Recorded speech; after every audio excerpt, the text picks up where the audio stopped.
Who knew that China's sudden population pinch worried their leaders so much so, they completely abandoned the one-child policy and brought in the three-child policy.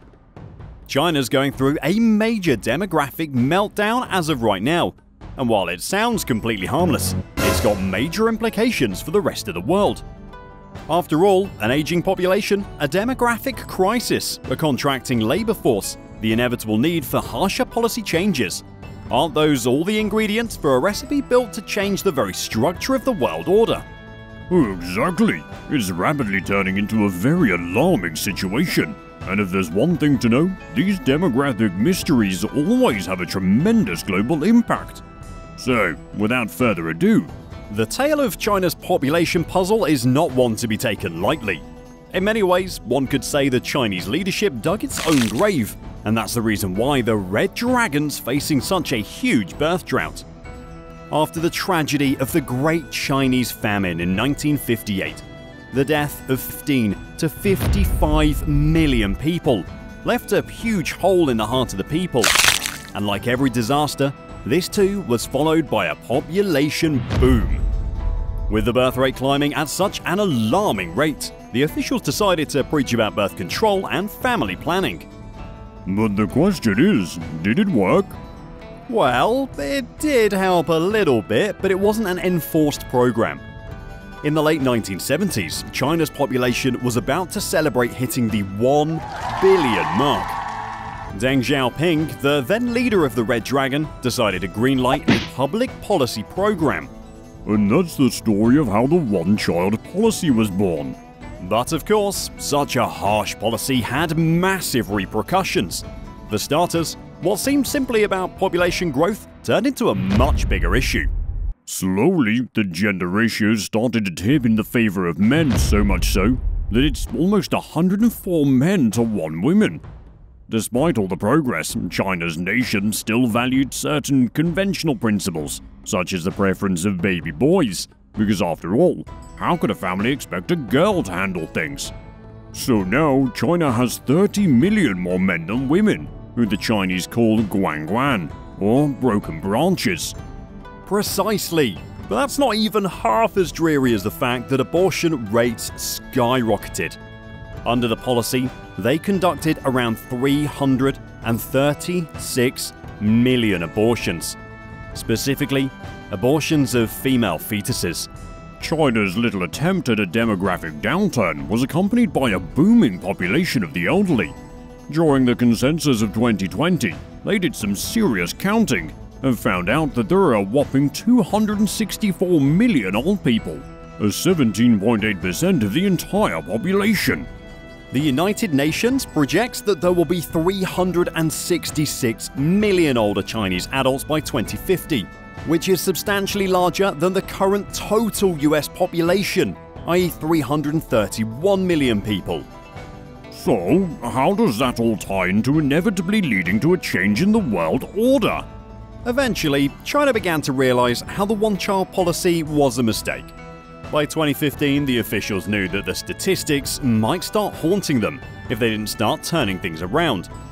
The UN forecasts that China's population will decline from 1.426 billion in 2022 to 1.313 billion by 2050, and below 800 million by 2100.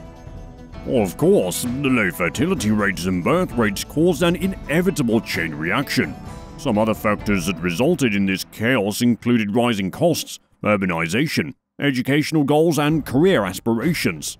The most significant drop has been in fertility rates. According to the World Bank, back in 1963, China's fertility rate was 7.5, but in 2020, it dropped down to a mere 1.28. Add to that the rising costs of living in the Red Dragon, all due to rapid urbanization and a ready emphasis on pursuing long careers. The Chinese felt shunned from the traditional wonders of childbearing and baby-making activities.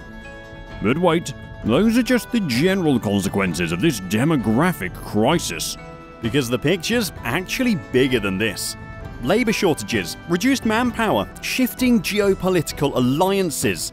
Imagine that and more because of China's drastic demographic meltdown. The biggest buzzword among those is geopolitical alliances.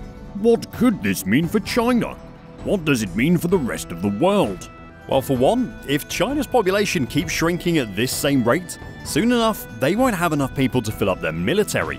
And it's a well-known fact that a country like China needs all the men it can get to keep its defenses as strong as humanly possible. Not to consider that China's always had it out for the US. Speaking of the US, according to the US Census Bureau, the country has a total of 331.9 million people, which, next to China, seems like nothing. But you're forgetting one crucial factor, and that's the strong ties the US has with a lot of European nations, all thanks to the mighty power of NATO. But the story's just getting started. Turns out the US also has great relations with countries that China's not so friendly with. Yep, that's a nod to Japan, South Korea, and most importantly, Taiwan. Before China formally recognized South Korea as a country in 1992, it only used to shake hands with North Korea, and the South Koreans in their great rivalry didn't hold back, and only recognized Taiwan as the true Republic of China. And that's where the trouble becomes pretty obvious. Even if the US had a considerably small population next to China, it's friendly with a lot of rival nations, and when you combine the populations of them all, it's pretty much enough to go against China. Speaking of Taiwan, the cat's already been out of the bag for a long time about the Red Dragon's not-so-secret dreams of conquering the long-lost land one day. For that to happen, Beijing will have to time things correctly. So with a population decline on the horizon, how exactly will that happen? And since Washington has all the latest technology on its hand, if China goes against Taiwan right now, while facing a population crisis, it's the only chance it has to follow through with its schemes. But once the crisis hits, things just might backfire. Time to pivot to China's aging population. According to macro trends, in 1960, the average life expectancy in China was 45 years, but now it's 78 years. So now, the government has more elderly people making up the Chinese population, which essentially reduces the portion of the working age population, which in turn leads to a massive drop in economic productivity. You simply can't ask old people to work, that would be ageist.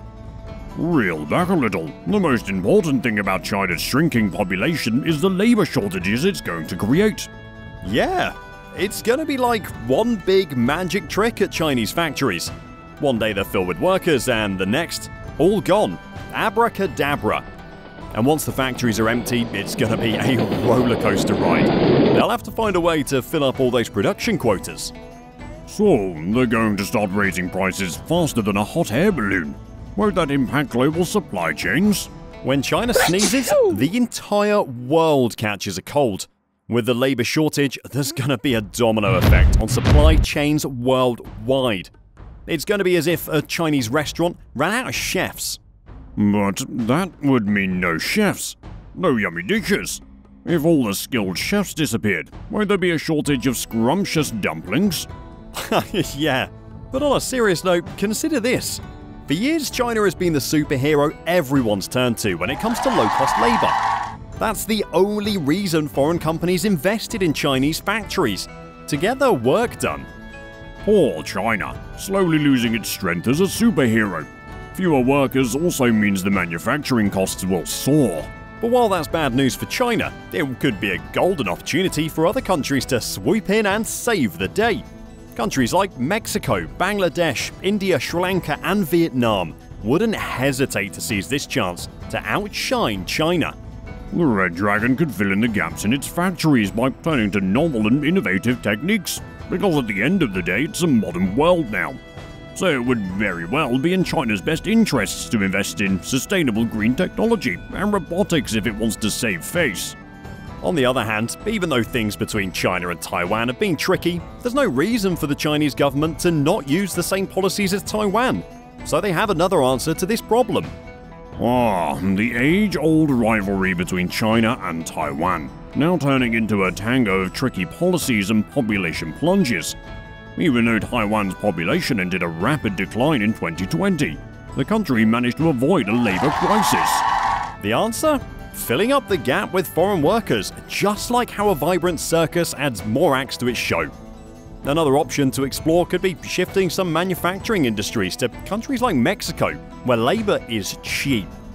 Oh, are you talking about a dance of economic resilience and creativity? With the number of foreign workers increasing in Taiwan, they were able to create an adequate flow of migrant workers to avoid an economic crisis. That's the magic formula that China could use too. The doomsday clock is ticking for China. And the US and Europe should take heed, because this is serious business, with serious consequences on the manufacturing landscape. Wait, how is all of this going to bear an impact on the US and Europe? Well, it's definitely going to have some spillover effects. As it is obvious, with China's manufacturing landscape taking a major hit, the country wouldn't manage to maintain a proper growth streak. Ah, the dreaded inflation monster lurking in the shadows. If labor costs in China rise, it's like the rising curtain on a theater show. Production costs take center stage, ready to steal the spotlight. And with higher production costs, there's a shift in the manufacturing tango. The US customers might find themselves with higher import prices, like a surprise plot twist in their shopping adventures. A plot twist indeed. As if inflation wasn't enough, let's throw in some supply chain disruptions. It's like a thriller movie with missing goods and delayed deliveries. Ooh, the suspense. But wait, there's more. Commodities are in for a roller coaster ride too. Absolutely. China's colossal population was the ultimate consumer of all things: oils, metals, agricultural goodies. But now the show's taking a turn, and consumption might shrink like a deflating balloon. A deflating balloon of consumption, That means global commodity prices might sway like a seesaw at the playground. Indeed. And as the seesaw tips, it affects US businesses like a wild roller coaster ride. Higher commodity costs mean higher bills to pay. Oh, it's like a blockbuster movie of inflationary pressure. But it's not all bad news. Where a labor shortage in China heavily impacts workplace development and training, it also opens up avenues of investment that the country's yet to explore. Regional alliances would definitely change. With slower economic growth, many partnering nations might re-evaluate their ties with China. So, there will be shifting foreign policies that could impact China's position in the world of global trade and investment. It might even strain its relationship with other nations. Yeah, so a shrinking population for China just might turn into a double-edged sword, but the country would try its best to keep the bad things at bay. There's the slightest chance that the country would turn to multilateral cooperation. Sounds pretty fancy, but basically, China might start taking more of a part in climate change, public health, and other global challenges to stay in the field. That would be the perfect opportunity to create new alliances and partnerships. Well, what does all of this mean? That while a shrinking population is just as much of a red flag as overpopulation, it's not yet all that bad. In fact, China doesn't have to raise the white flag and surrender. At least, not yet. How's that so? For now, this is the perfect opportunity for China to switch to strategies focused on adaptability. First and foremost, it's time to stop relying on labor-intensive industries and move towards high-tech services.